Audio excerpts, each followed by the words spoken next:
नमस्कार, मैं doctor Manju Verma, government जेवा छत्तीसगढ़ कॉलेज रायपुर से। आज हम बीएससी थर्ड ईयर मैथ्स के सेकंड पेपर के यूनिट 1 पर चर्चा करेंगे। इससे पहले हमने दो वीडियो पर नॉर्मलाइजर, सेंटर और ऑटोमॉर्फिज्म पे चर्चा कर चुके हैं।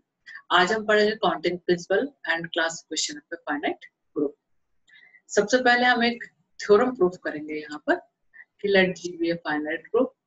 The number of elements conjugate to A in G is the index of the normalizer of A in G. That is, CA is equal to order of G upon order of NA. A के संयुग्मी वर्ग में अवयवों की संख्या बराबर होगी order of G upon order of NA के। अब कुछ चीजें हम जान लेते हैं, जैसे कि ऑर्डर ऑफ G का मतलब होता है G में अवयवों की संख्या। अब CA को डिफाइन करते हैं CA conjugate clause of A का संयुग्मी वर्ग मीन्स एक ऐसा सेट जिसमें A से सभी रिलेटेड एलिमेंट्स होते हैं। जैसे ये हमने डिफाइन किया, CA is equal to X belongs to G such that X related to A। इसको हम इस तरह से भी लिख सकते हैं कि ये बराबर हो X इनवर्स A के such that X belongs to G। हम जानते हैं A से रिलेटेड होता है, इसलिए A CA का एलिमेंट होगा और CA कभी भी 5 के बराबर नहीं। अब CA को डिफाइन करते हैं, CA is equal to order of CA means CA में अवयवों की संख्या। Now XY belongs to G are in the same right cosets of NA in G।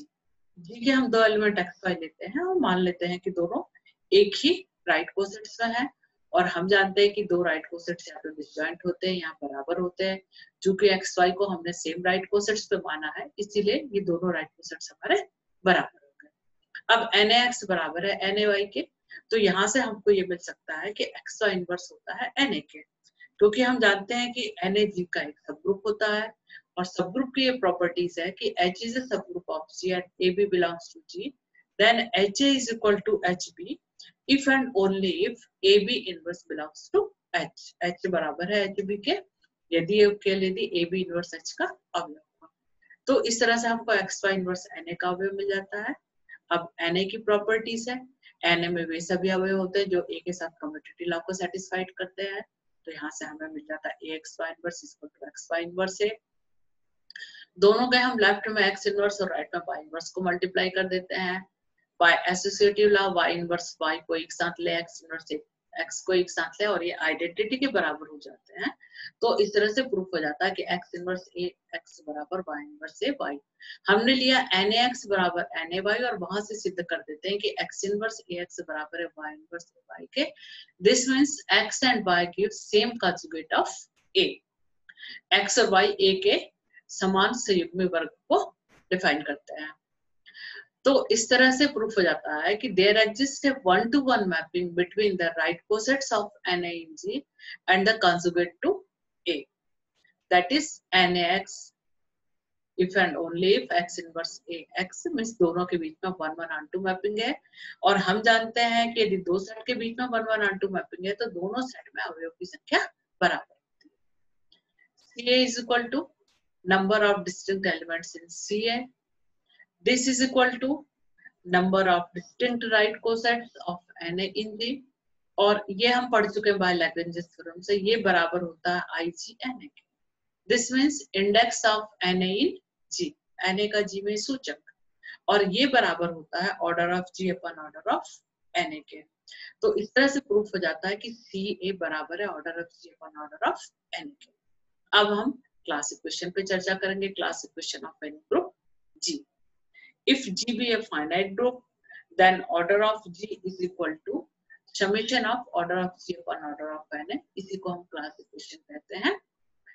Since G be a finite group, G को हम कोई भी परिमित समूह ले रहे हैं, मींस G में अवयव की संख्या परिमित है, then number of distinct conjugate class of G are finite। अलग-अलग संयुग्मी वर्गों की संख्या भी परिमित होगी। हमने माना CA1, CA2, CA के distinct conjugate class of G, के अलग-अलग संयुग्मी वर्ग है, then G is equal to होगा union of CAI, means G बराबर होगा CA1 union CA2 union C up to CA। फिर हम जानते हैं कि कोई भी दो डिस्टिंक्ट कॉन्जुगेट क्लास लेते हैं तो दोनों का इंटरसेक्शन 5 के बराबर होता है। तो इस तरह से ऑर्डर ऑफ जी, चूंकि जी को हमने लिया है जी बराबर है CA1 union CA2 union CA और इनमें कोई भी अवयव कॉमन नहीं है, तो ऑर्डर ऑफ जी बराबर हो जाएगा नंबर ऑफ एलिमेंट्स CA1 में अवयव की संख्या प्लस CA2 में अवयव की संख्या प्लस CAK में अवयव की संख्या। और CA1 में अवयव की संख्या को हम बताते हैं ऑर्डर ऑफ CA1 से, order plus order of CA2 and plus order of CAK।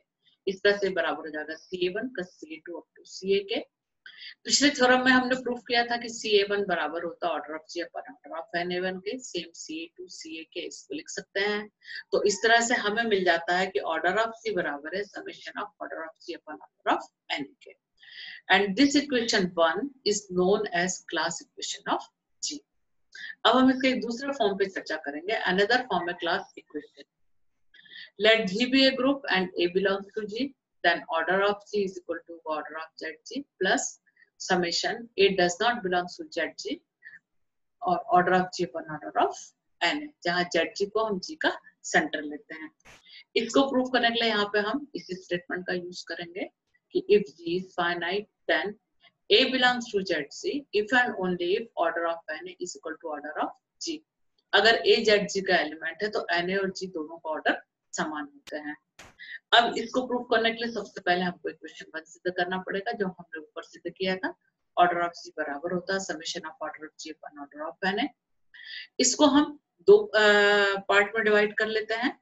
एक पार्ट में हम वह पार्ट जिसमें ए जेड का एलिमेंट है और सेकंड जिसमें ए जेड का एलिमेंट नहीं है।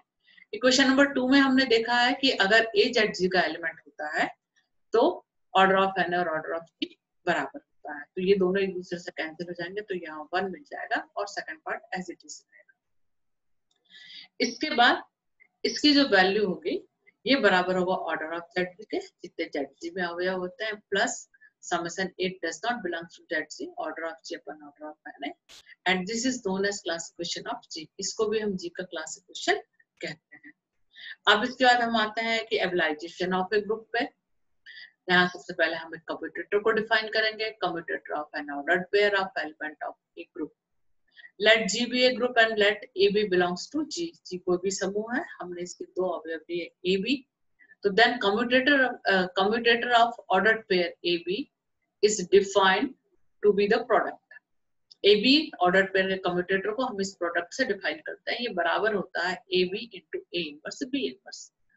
ए बी के कम्यूटेटर को हम सिंबॉलिक इस तरह से डिफाइन करते हैं कि यदि क्लोज इंटरवल के अंदर ए बी को लिखा जाए तो इस use to represent the commutator of pair a b, and this a b is equal to है A B into A inverse B inverse, या इसी को हम ये भी कह सकते हैं कि a b is equal to होता है commutator of a B into b a. तो इस तरह से हमने कम्यूटेटर को डिफाइन किया।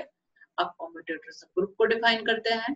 इसकी डेफिनेशन है कि let G be a group, the subgroup generated by all commutators AB where AB belongs to G is called the commutator subgroup of G and denoted by G dash। G का एक ऐसा subgroup जो commutator से generate होता है उसको हम commutator subgroup कहते हैं और इसको हम G dash से डिनोट करते हैं। कम्यूटेटर के इनवर्स को भी हम डिफाइन कर सकते हैं, इनवर्स ऑफ ए कम्यूटेटर, जैसे AB कोई भी कम्यूटेटर है तो इसका इनवर्स बराबर होता है BA के।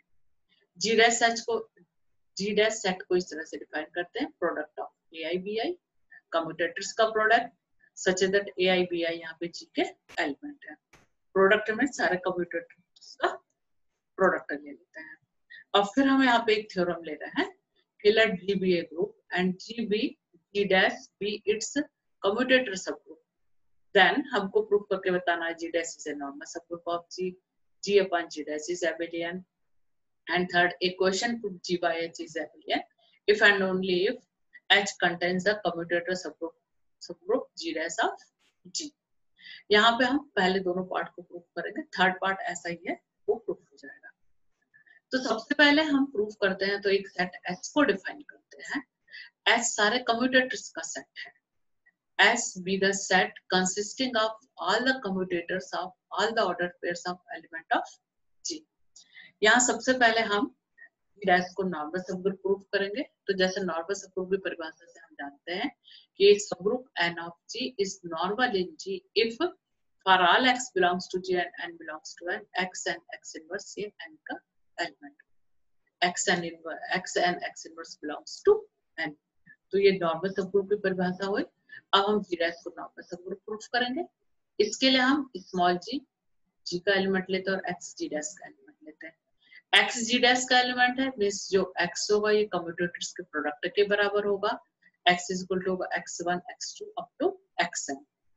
xi यहाँ पे s का एलिमेंट है, मींस xi कम्यूटेटर होगा, और xi अगर कम्यूटेटर है तो xi को हम मान सकते हैं कि ये बराबर होगा ai bi के, और ये कम्यूटेटर बराबर होता है ai bi into ai inverse bi inverse.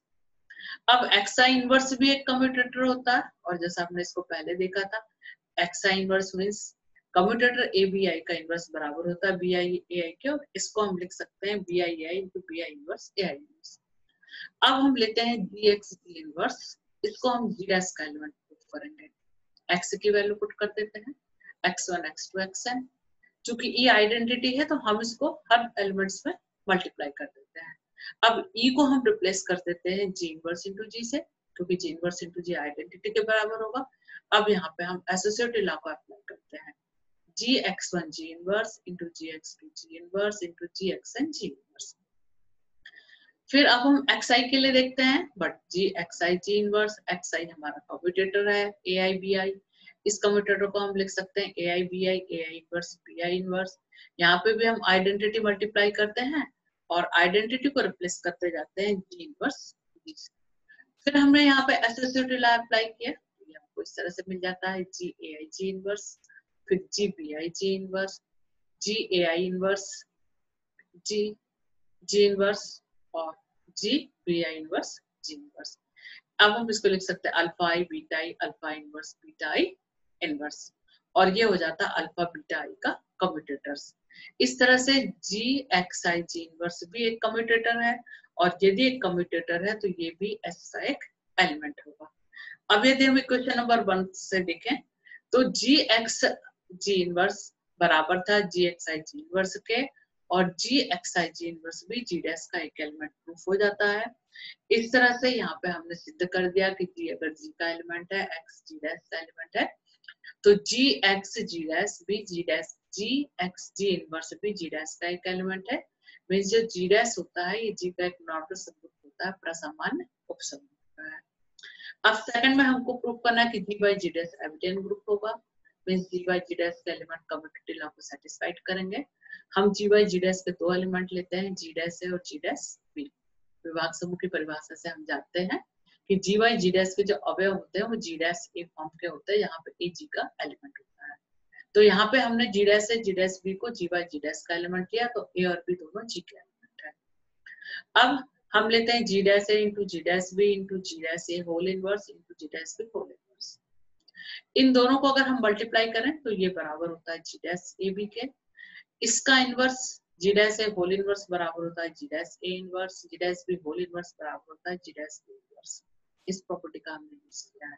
H a into H b बराबर होता है एच ए बी के, और H a whole inverse equal होता है एच ए इनवर्स। अब हम इसको भी मल्टीप्लाई कर दें तो ये हो जाता है G dash a inverse B inverse, इनका मल्टीप्लिकेशन हो जाता है G dash a b a inverse B inverse. और यहाँ पे फिर हम इस प्रॉपर्टी का उपयोग करते हैं कि अगर ए एच का एलिमेंट होता है तो एच ए बराबर होता है एच के, H a is equal to होता है एच के। मीन्स अगर a b a inverse B inverse G dash का एलिमेंट है तो G dash into a b a inverse B inverse A b G dash का एलिमेंट होगा। तो इस तरह से G dash a into G dash b into G dash a whole inverse into G dash b inverse बराबर हो जाता है जी डैश के, और ये जी डैश हमारा जी अपन जी डैश का आइडेंटिटी एलिमेंट होता है। अब यहाँ पे हम कम्यूटेटिव लॉ इस पूरे को हम लिख सकते हैं जी dash b into G dash ए का होल इनवर्स, और यहाँ से प्रूफ हो जाएगा जी dash a into G dash B बराबर होता है G dash b into G dash ए के। मीन्स यहाँ पे कम्यूटेटिव लॉ सेटिस्फाइड हो रहा है, और अगर कम्यूटेटिव लॉ सेटिस्फाइड होता है तो यहाँ से हम बता सकते हैं कि जी बाई जी डैश एक एबिलियन ग्रुप है। और जीवा जीडस एबलियन ग्रुप है, और इसी ग्रुप को हम कहते हैं कि a group to its commutator quotient group is referred to as abelianization of the group and denoted by G1 G dash. Thank you.